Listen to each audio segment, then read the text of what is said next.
على رسول الله وعلى نبينا محمد وعلى آله وأصحابه أجمعين.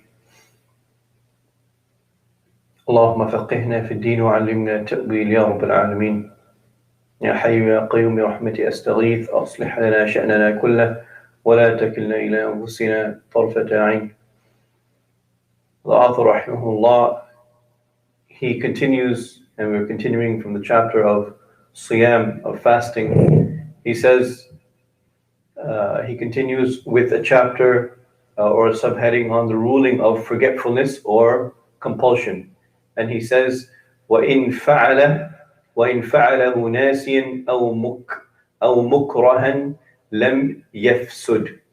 And if a person does one of the acts that break the fast, so he eats or he consumes something or he does some act which will break his fast, then if he does it and he's forgetful, and we covered this yesterday, or he's forced, then this does not break his fast, it does not nullify his fast.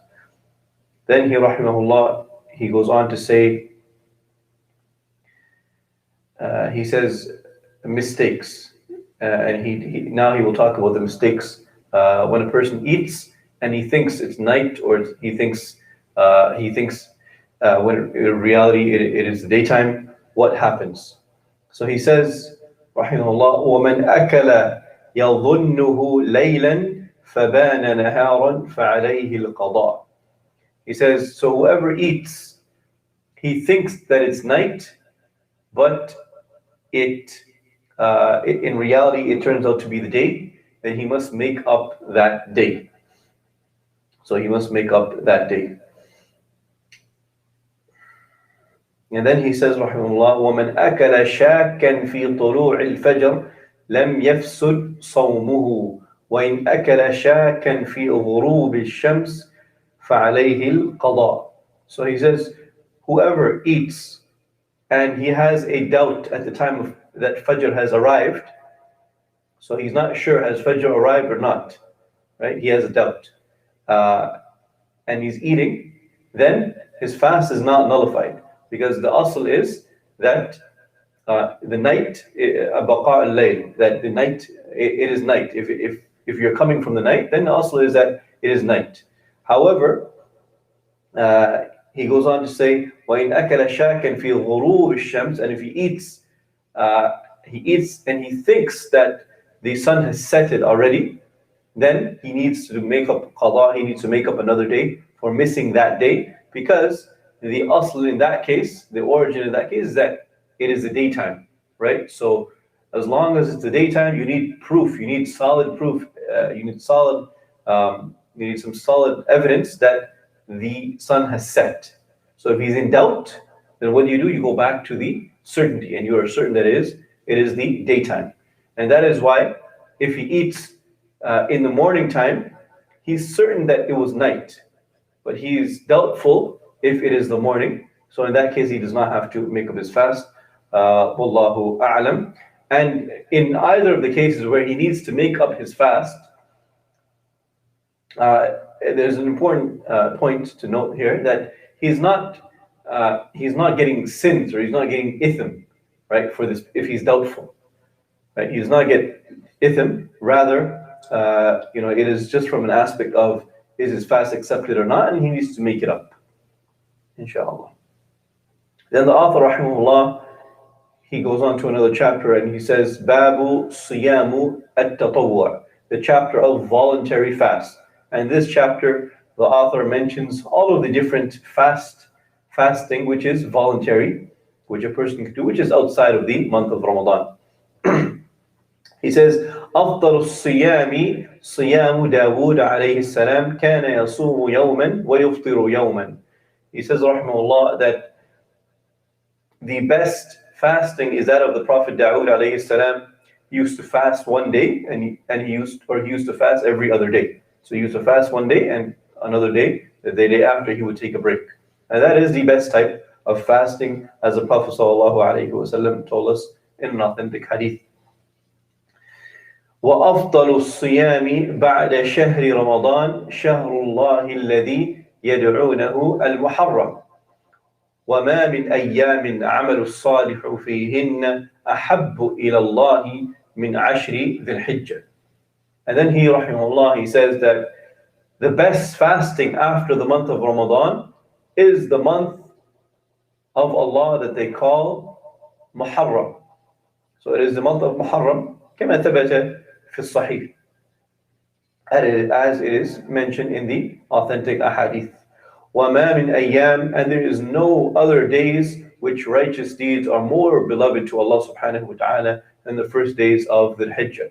So him saying this, meaning that it is recommended to fast on these days of the Hijjah. And we have some ahadith which indicate that the Prophet ﷺ used to fast on the first 9 days of the Hijjah. وَمَنْ صَامَ رَمَضَانَ وَأَتْبَعَهُ بِسِتٍ مِّن شَوَّالٍ فَكَأَنَّمَا صَامَ الدَّهْرَ كُلَّهُ. And whomever fasts the month of Ramadan and follows it up with 6 days after in the days of the Hijjah, it is as if he has fasted an entire lifetime.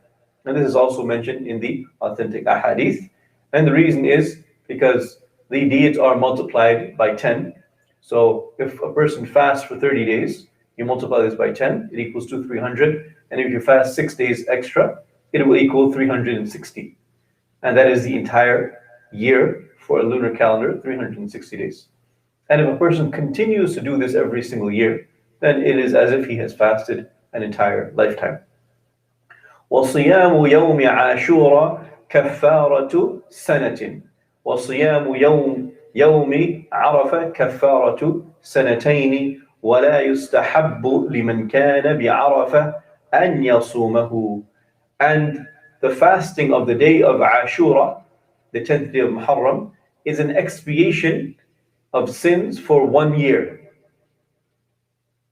And the fasting of the day of Arafah is an expiation of the sins for 2 years. As the Prophet ﷺ told us in an authentic hadith. وَلَا يُسْتَحَبُّ لِمَنْ كَانَ بِعَرَفَةٍ أَنْ يَصُومَهُ. And whom it is not recommended for the one that is in Arafah doing Hajj to fast on this day. And the reason is because he is doing Hajj, and a person that is doing Hajj and he has an accepted Hajj, then his reward is that he will be forgiven for all of his sins. Right? He will be forgiven for all of his sins. So he has that special, specific act of ibadah, his Hajj. That is his ibadah that he has to do. And for everyone else, they will fast and they can achieve their forgiveness by fasting. And their reward is the forgiveness for 2 years, the year before and the year after. وَيُسْتَحَبُّ صِيَامُ أَيَّامِ الْبِيضِ وَاثْنَيْنِ وَالْخَمِيسِ. And it is recommended to fast the white days, and the white days are the days are the 13th, 14th, and 15th, as the Prophet ﷺ used to fast every single month, and also Mondays and Thursdays. وَالصِّيَامُ الْمُتَطَوِّعُ أَمِيرُ نَفْسِهِ إِنْ شَاءَ صَامَ وَإِنْ شَاءَ أَفْطَرَ وَلَا قَضَاءَ عَلَيْهِ. And the person that's performing these voluntary fasts is in charge of himself, meaning that whomever wants to fast on these days, then he can fast. It's his own choice. There is no command. He does not have to do it, but he chooses for himself if he wants to fast, or he doesn't want to fast, he wants to break his fast and eat during those days. If he wants, he may fast. If he wants, he may break his fast, in which case he is not required to make it up. So any of these days, for example, you miss the day of Arafah, or you miss fasting on the day of Ashura, right? And you feel that you've missed, a tremendous missed out, a tremendous sunnah. You do not have to make it up. You're not required to make it up.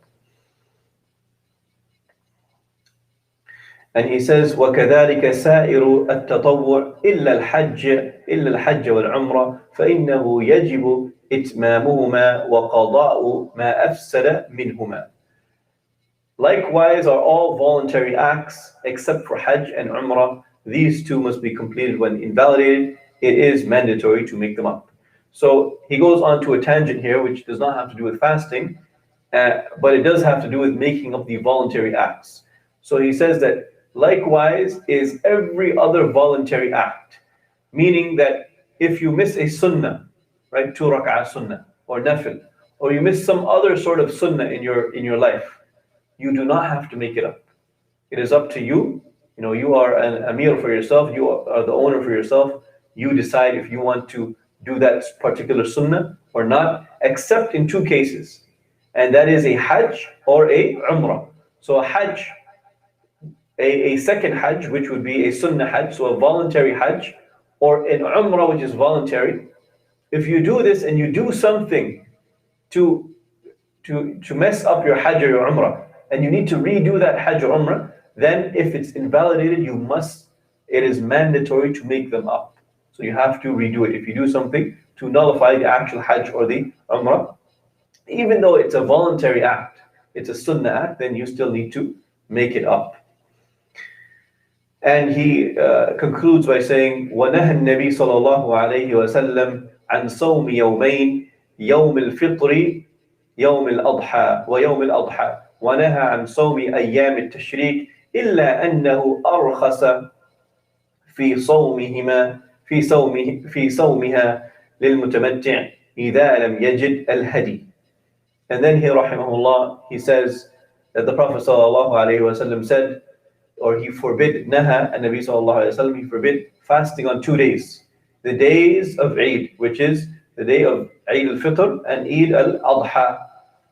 And in addition to this, he forbid fasting on Ayyam al-Tashriq, the days of Tashriq, which are the following days after Eid al-Adha, except for the person that is doing Hajj Tamattu' and he cannot afford afford a sacrificial animal. Then for him, he has to fast.